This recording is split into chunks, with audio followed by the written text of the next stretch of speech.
Now, this time I'd like to hear a bit more of your experiences. And the first question I have in mind is why did you originally want to read my PhD, which is rather old by now already? Well, well, your focus was on online learning, and that's where I find myself now.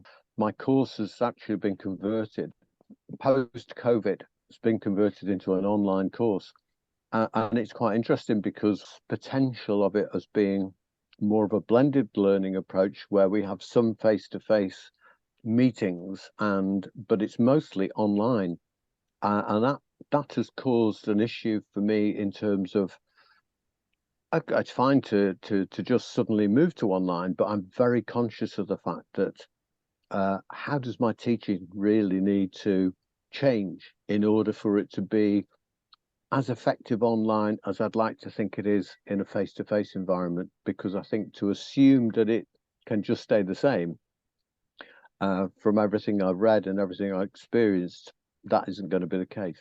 And I'm really anxious to find out what your experience have been about that. Okay, but you also mentioned that you are interested in phenomenological approach and have started to see your students in a different way. Could you elaborate on that a bit, please? Yeah, certainly. Well, there are two reasons for it. One being that uh, phenomenology is something that I've heard about and never really fully properly understood. But there's been a drive towards using that kind of approach in this university. So, and I was keen to know this in the context of, is this something that would work well for my students, given that they're on a work-based course, they are practitioners in their own right already, and what my understanding of phenomenology and the principles behind it from the reading that I'd done in order to understand this a little bit better was that it was based on the lived experiences and using the lived experiences to explore in more depth what people have learned from their experiences, from a form of experiential learning. This really excited me because the whole point of the course has been to make it more based on the students' experiences, because they're practitioners, and we're wanting them to use their practice as a context for their study, their academic study at degree level, and it resonated with me. But as with many things, when you start looking at something, you have a preconceived idea of what you think it might be all about. And then you suddenly find, no, it's not quite what I thought it was. And I was interested in the fact that when I first mentioned this to you, what you started talking about in terms of phenomenology was a slightly different approach. So I would actually also like to ask you, so what's phenomenology mean to you? I mean, it's a challenge enough to say it, and English is my first language. So if English isn't your first language and you're able to actually use the term so well, I'm impressed right away. I've got to say that. Well, I haven't looked into it lately now after our first discussion. My reference was in research, when you do phenomenological research, which again, I'm not an expert in, but that led us to talk about phenomenon-based learning, which I think is totally different. It's based on phenomena that students study together.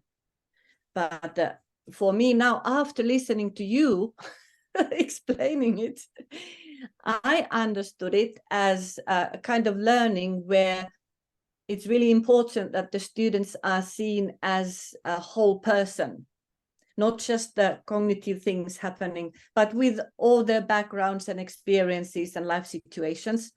And in that case, the learning becomes meaningful and personal for them, so that also the learning assignments wouldn't just be something they have to do to meet the course objectives, but they would feel that this is important for me, and they could relate it to their lives and work.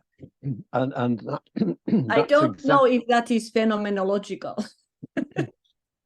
well, whether it is or whatever it's called, Cisco, I would say that's absolutely hit the nail on the head for me in terms of what I felt we should be doing for our students. In fact, what I felt the course could enable for the students, and that there would be a real a greater value for them if they were exploring their own experiences, if they were exploring their own professional learning, their own professional context, so that the learning objectives that we had for the course in order for them to demonstrate their abilities and their understanding, their knowledge and understanding could be met, but allowing them to use the context. So what you were saying there about it would be more interesting to them, it would be much more meaningful to them to be able to use their own context is exactly what I found. And it's that combination of trying to make the whole thing more meaningful for the students and me learning how to do that within an online environment that is where I am at the moment. That's where my professional learning needs to be at the moment, so I can make the most of the course, but I can make the most of the course also by being better at teaching within an online environment.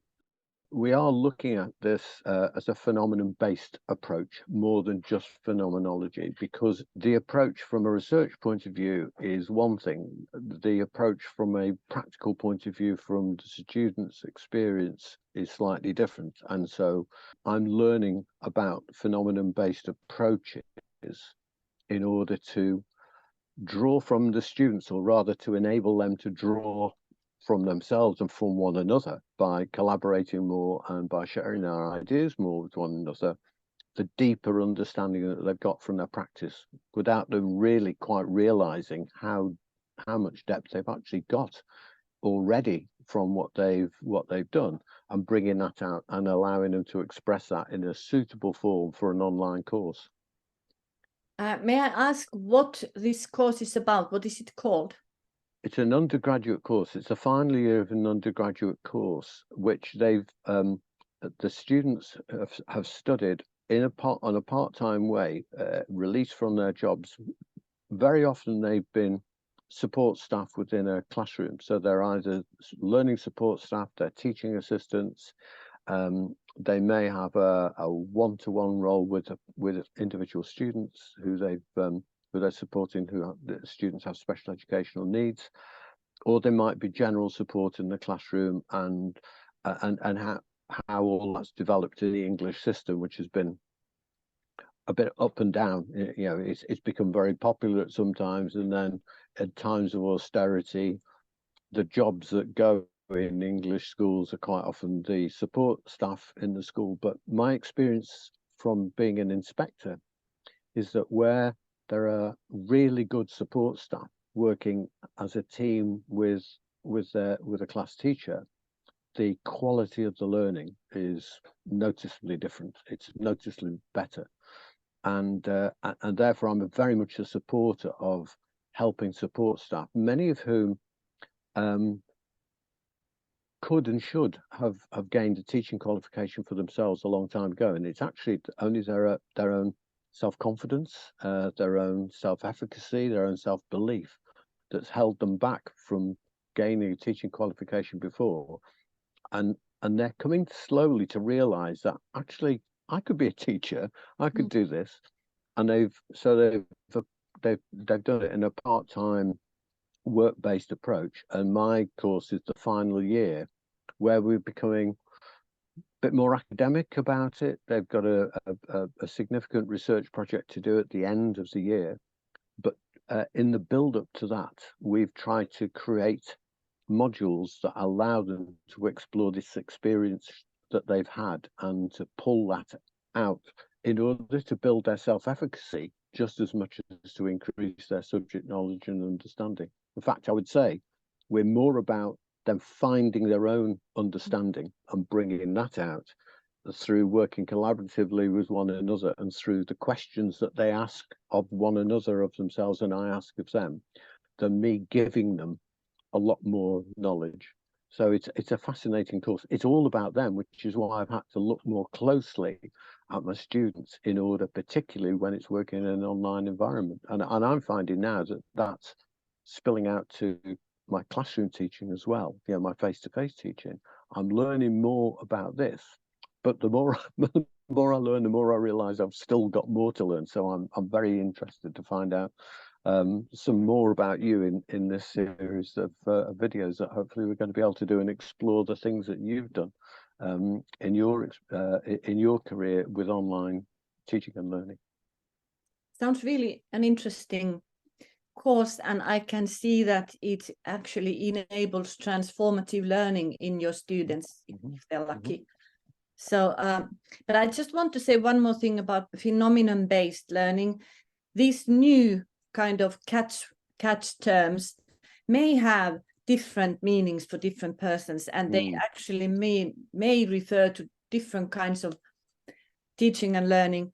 In Finland, phenomenon-based learning is practiced in primary and secondary schools. It's in the national core curriculum as a recommendation, and that each year group of students would have to have at least one such project, which is phenomenon-based. And in that case, it means that the students work on the project that combines several disciplines, that they have a natural phenomenon, like, for example, where are the fish in winter? And that brings, like, it would bring up like mathematics and biology, and you can include language studies, and it's a kind of package that they try to handle it like a project and do it as a group, but also the teachers have to work as a team because it brings together many subjects. This is how phenomenon-based is basically understood in Finland.